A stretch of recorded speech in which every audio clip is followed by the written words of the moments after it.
আছো তুমি টাকা পয়সা নিয়ে, কবর পরে করবে দাফন সাদা কাফন দিয়ে।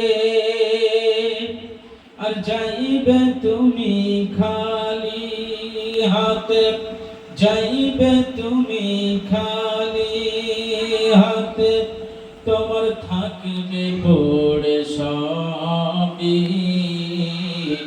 থেমে যাবে জীবন তোমার, বন্ধ হবে আঁখি। ওরে মন, থেমে যাবে জীবন তোমার, বন্ধ হবে আঁখি। আমল ঝুড়ি করো ভারী, সময় যে আর নাই।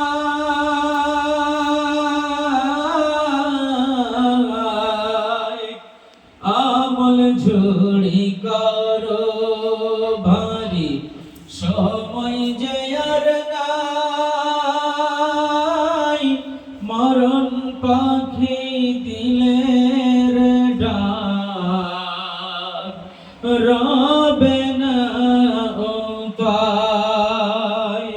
খাঁচা ছেড়ে উড়ান দেবে পাখি, খাঁচা ছেড়ে উড়ান দেবে, তার কেমনে ধরে রাখি। থেমে যাবে জীবন তোমার, বন্ধ হবে আঁখি। আলহামদুলিল্লাহ, সমস্ত প্রশংসা গুণগান গুণকীর্তন একমাত্র মহান করুণাময় সর্বশক্তিমান আল্লাহ পাক রব্বুল আলামিনের জন্য, যিনি আমাদের প্রচন্ড পরিমাণে ভালোবাসেন। রব্বুল আলামিনের অসংখ্য হুকুমের অবাধ্য করণ হওয়ার পরেও আমাদের জন্য তিনার একটা নিয়ামতের দরজাও তিনি বন্ধ রাখে নাই। রব্বুল আলামিন চাইলে আমাদের মনুষ্য জাতি না বানায়া পশু পাখি আমাদের তৈরি করতে পারতেন, আমাদের চরম থেকে চরমতম অবস্থা হতো, মান সম্মান ঈমান ইজ্জত বলে কিছু থাকতো না। মহান রব্বুল আলামিন বলেন, ওয়ালাকাদ কাররামনা বানি আদম, আমি আমার আদম জাতির সর্বোচ্চ মর্যাদা সম্পন্ন জাতি করে এই পৃথিবীর জমিনে তৈরি করেছি। আল্লাহ রাব্বুল আলামিন একটা আয়াতে বলেছেন, লাকাদ খালাকনাল ইনসানা ফি আহসানি তাকবীর। জোরে আল্লাহু আকবার। রাব্বুল আলামিন বলেন, একদিকে বান্দাকে আমি সম্মান দিলাম, ইজ্জত দিলাম, অন্যদিকে বলছেন আমি অত্যন্ত আহসান করে সৌন্দর্যায়ন করে পৃথিবীর বুকে তৈরি করেছি। আল্লাহ রাব্বুল আলামিন আমাদের অসম্ভব ভালোবাসেন।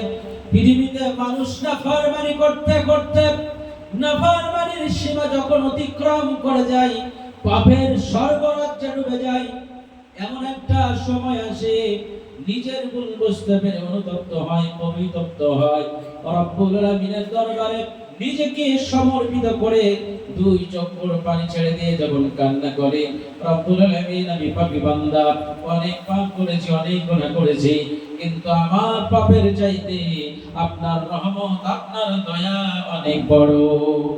আল্লাহ রাব্বুল আলামিনের কাছে যখন বান্দা কেঁদে কেঁদে চোখের পানি ফেলে মোনাজাত বলে, রব্বুল আলামিন তুমি যদি আমার গুনাহ খাতাগুলি মার্জনা না করে দাও, কবরের জমিনে ধরা পড়ে যাব। কিয়ামতের মাঠে অসংখ্য মানুষের সম্মুখে আমার দুনিয়ার অতীতগুলি, গোপন গুনাহ, প্রকাশ্য গুনাহগুলি যখন তুলে তুলে ধরা হবে, আমার ইজ্জতের 12টা বেজে যাবে। এক একটা হিসাব যদি আপনি চান দেবার মতো কোন রকম ক্ষমতা আমার নাই। মাওলা গো, আপনি আমারে ক্ষমা করে দিন, আপনি আমারে মাফ করে দিন। এই দুনিয়ার জমিনে আমি ছাড়া আপনার লক্ষ কোটি গোলাম রয়েছে, বান্দা বান্দী রয়েছে, কিন্তু আপনি ছাড়া আমার দ্বিতীয় কোনো মাবুদ নাই, দ্বিতীয় কোনো রব উপাস্য নাই। আল্লাহর কাছে বান্দা যখন এইভাবে করে চোখের পানি ছেড়ে দিয়ে কান্দে, রব্বুল আলামিন বলে বান্দারে ফজরের নামাজে কান্দো, যোহরের নামাজে কান্দো, মাগরিবের নামাজে, শার নামাজে কান্দো, তাহাজ্জুদের নামাজেও কান্দো, আমি আল্লাহ এমন একটা সময় তোমার মোনাজাতটাকে কবুল করে নেব, চোখের পানির বিনিময়ে তোমার জীবনে যত গুনাহ পাপ রাশি হয়েছে সবগুলোকে মার্জনা করে নেকিতে পরিণত করে দেব, এবং তোমার জন্য বরাদ্দকৃত জাহান্নাম চোখের পানির বিনিময়ে আমি নিভাইয়া দেব। জোরে বলুন সুবহানাল্লাহ। রব্বুল আলামিন এত বড় দয়াবান, এত বড় মেহেরবান, এজন্য সর্ব অবস্থায় আমাদের সিচুয়েশন যেমনই হোক না কেন আমরা আল্লাহর খেয়াল করি, আল্লাহর গোলাম হিসেবে আল্লাহর জমিনের উপরে আসমানের নিচে একমাত্র তারই প্রশংসা গুণগান গাইব। জোরে বলি ইনশাআল্লাহ। তাই আন্তরিকভাবে আমরা অন্তরস্থল থেকে আল্লাহ রাব্বুল আলামিনের প্রশংসার নিমিত্তে সকলে একবার করে নিই আলহামদুলিল্লাহ। তারপরে পরে জানাই মানবতার মূর্ত প্রতীক, সেই কঠিন দিনের সুপারিশকারী, আমার আপনার সকলের নেতা, জগৎ নন্দিত নেতা, আমার আপনার সকলের কলিজার টুকরা, নয়নের মণি, প্রিয় নবীজি মুহাম্মদুর রাসূলুল্লাহ সাল্লাল্লাহু আলাইহি ওয়াসাল্লাম, যার অক্লান্ত পরিশ্রমের ফলে সারা বিশ্বের প্রতিটা কোণায় কোণায় ইসলাম নামক সুশীতল ছায়া পৌঁছে গেছে, যিনি আমাদের জন্য তায়েফ নগরে মার খেয়ে রক্তাক্ত অবস্থায় বেহুশ হয়ে লুটিয়ে পড়েছেন, এরপরে করে উম্মতের জন্য আল্লাহ রাব্বুল আলামিনের কাছে ফরিয়াদ করে কেঁদেছেন। প্রিয় নবীজি ওহদের ময়দানে সেনাপতি হিসেবে যুদ্ধরত অবস্থায় তিনাকে মেরে দান্দান মোবারক শহীদ করে দেওয়া হয়েছিল। রক্ত শূন্য হয়ে অজ্ঞান হয়ে ওহদের মাটিতে লুটিয়ে পড়েছিলেন। এরপর উম্মতের জন্য রব্বুল আলামিনের কাছে কেঁদেছেন। সর্বোপরি কিয়ামতের মাঠ, মহাবিভীষিকাময় দিন, সকলে কাঁদবে, ইয়া আল্লাহ আমার কি হবে। হযরত আদম আলাইহিস সালাম কাঁদবে, ইয়া নাফসি। হযরত ইব্রাহিম আলাইহিস সালাম কাঁদবে, ইয়া নাফসি। হযরত ইসমাঈল আলাইহিস সালাতু ওয়াস সালাম কাঁদবে, ইয়া নাফসি। মুসা আলাইহিস সালাম কাঁদবে, ইয়া নাফসি। লক্ষ কোটি জনতার ভিড়ে একটি আওয়াজ ভেসে আসবে, ইয়া উম্মতি, ইয়া উম্মতি। আল্লাহ রাব্বুল আলামিন কে দেখে বলবেন, রাব্বুল আলামিন উম্মতের কারণে দুনিয়ার জিন্দেগিটা 23টা বছর আমি উম্মতের জন্য ব্যয় করেছি।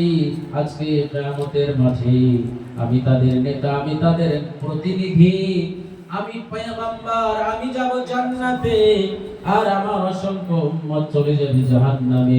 রব্বুল আলামিন আমি জান্নাতে গিয়ে মনে শান্তি পাবো না। আল্লাহ বলবে এই কথা।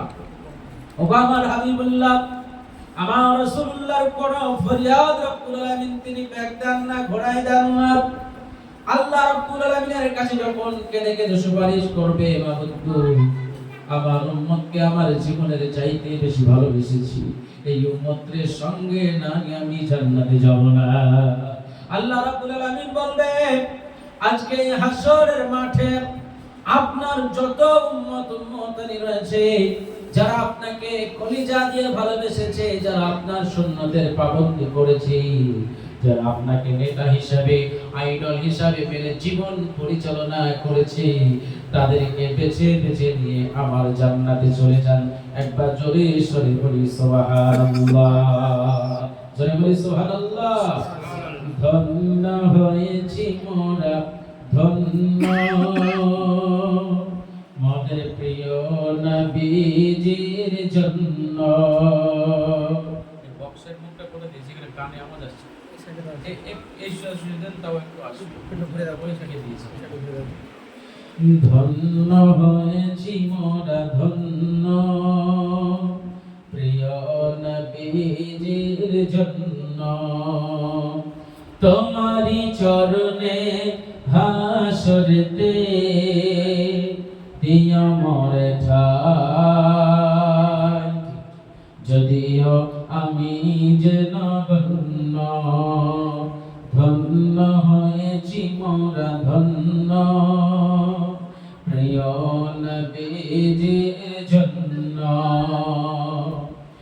মানবতার সকল দুয়ার খুলে দিয়েছ তুমি,